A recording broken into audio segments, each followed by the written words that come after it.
నమస్కారం. మనం ఇప్పుడు మార్కాపురం మున్సిపాలిటీ ప్రాంతంలో ఉన్నాం.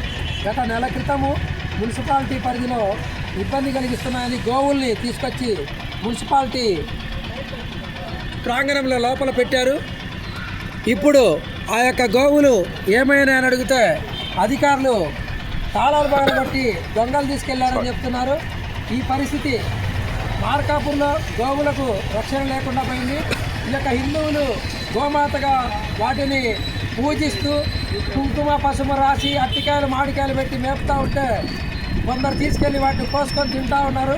ఇది మార్కాపురం గోవుల పరిస్థితి. దయచేసి అర్థం చేసుకోండి. ఈ పరిస్థితిలో మారాలంటే మార్కాపూర్లో కూడా ఈ యొక్క రాజాసింగ్ లాంటి ఒక వ్యక్తి పుడితే కానీ ఈ గోవుల వదలు ఆగవు. దయచేసి అర్థం చేసుకొని ఈ యొక్క గో రక్షణగా పాటుపడే వాళ్ళు ఎవరైనా ముందుకు వస్తారని ఈ యొక్క